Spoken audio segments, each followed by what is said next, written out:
مسئلہ یہ نہیں ہوئے گا. مسئلہ تو آپ نے بیان فرما دیا نا حضور. اب یہ کہ مسجد کا کوئی کام کرنا ہے تو مسجد کی کمیٹی، مسجد کی انتظامیہ یا مسجد کی مجلس کو ان احکامات کو سیکھنے اور سمجھنے کی کوشش تو کرنی ہے.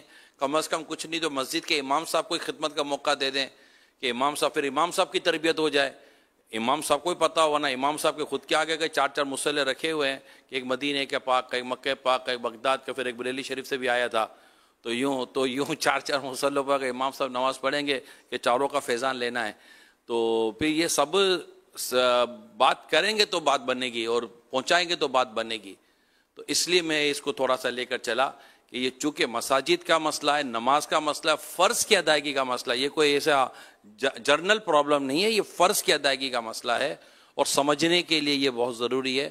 ہم سب کو سیریس ہونا چاہیے. میں تو جب تک وہ زمین پر سجدہ ہوتا تھا نا، میں اب تو کر نہیں پاتا نا، میں بغیر کچھ بچھائے ہی نماز پڑھتا تھا. معمول میرا یہی تھا. اب وہ سخت سردی ہے، اس کی وجہ سے کچھ بچھانا پڑ گیا، یا نزلہ لگ گیا ہے اس کی وجہ سے بچھا دی، کوئی اپنی چادر بچھا لی، یا مطلب کہیں مسجد میں گئے وہاں بچھا ہوا ہے تو وہ تو ظاہر ہٹا نہیں سکتے. تو اس طرح باقی اپنے طور پر جہاں میرا اختیار ہوتا ہے، جیسے کبھی آدمی گھر میں پڑھتا ہے یا کبھی ایسی مسجد میں پہنچے کہ جہاں مطلب یہ بچھا ہوا بھی ہے اور نئی بچھی ہوئی جگہ بھی ہے تو وہاں پڑھ لی. لیکن یہ کہ لوگوں کو پتہ نہیں ہے، ایک جگہ باہر ملک میں اسی طرح کوئی خالی جگہ دیکھ کر ہم نے مسجد کے کارپیٹ خوبصورت چھوڑ کے نماز پڑھی تو کوئی آگے صاحب اور کلام فرمانے لگے کہ تم لوگ کو اس پہ نماز پڑھتے ہیں خالی فرش پہ. 2 جواب اس کو نہیں پتہ نہیں ہے بیچاروں کو.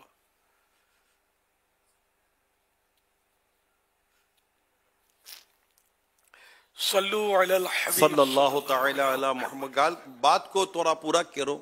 یہ جو ذاتی دلچسپی لینا ہے نا مسجد کے معاملے میں، اس کو مہربانی کر کے تمام عاشقان رسول اس کو نوٹس کریں کہ جہاں جہاں ہمارے مطلب اختیارات ہیں یا جہاں ہماری ذمہ داری ہے، اور شرعاً ذمہ داری صرف والنٹیرلی یا رضاکارانہ آپ نے کہا کہ میں خدمت کرتا ہوں، تنخواہ نہیں لیتا، لیکن جو ذمہ داری آپ نے وقف کے ادارے کی قبول فرما لی ہے تو اب آپ پر اس کی پوری ذمہ داری آتی ہے کہ وہاں پر تمام چیزوں کا جن کی شریعت نے ہمیں پابندی دی ہے اس کا اہتمام کرنا ہمارے لیے ضروری ہو جاتا ہے.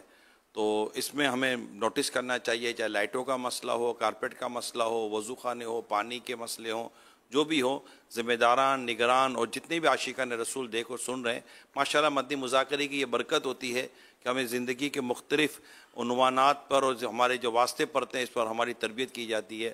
لیکن بس ہم ساتھ ساتھ ایک سوال ہم نے سنا سرچ کر دیتا ہوں. یہ معاف کیجیے، ایک مسئلہ پہلے کچھ جو بیان ہوا نا نمازی کے آگے سے گزرنے کا، جی مسجد کبیر کا، جی مسجد اس میں کبیر تھوڑی اصلاح کی ضرورت ہے. تو وہ جواب تو ایڈٹ کرنا پڑے گا. اس کی جگہ نماز کے احکام، مکتب المدینہ کتاب ہے نماز کے احکام، پیج نمبر 116 سے 117. میدان اور بڑی مسجد میں نمازی کے قدم سے موضع سجود تک گزرنا ناجائز ہے. موضع سجود یعنی سجدوں کی جگہ سے مراد یہ ہے کہ قیام کی حالت میں سجدے کی جگہ نظر جمائے تو جتنی دور تک نگاہ پھیلے وہ موضع سجود ہے. اس کے درمیان سے گزرنا جائز نہیں. یا یہ اس کا مزید آگے لکھا ہے، موضع سجود کا فاصلہ اندازاً قدم سے لے کر، کھڑے ہوئے قدم ہے نا، قدم سے لے کر 3 گز تک ہے.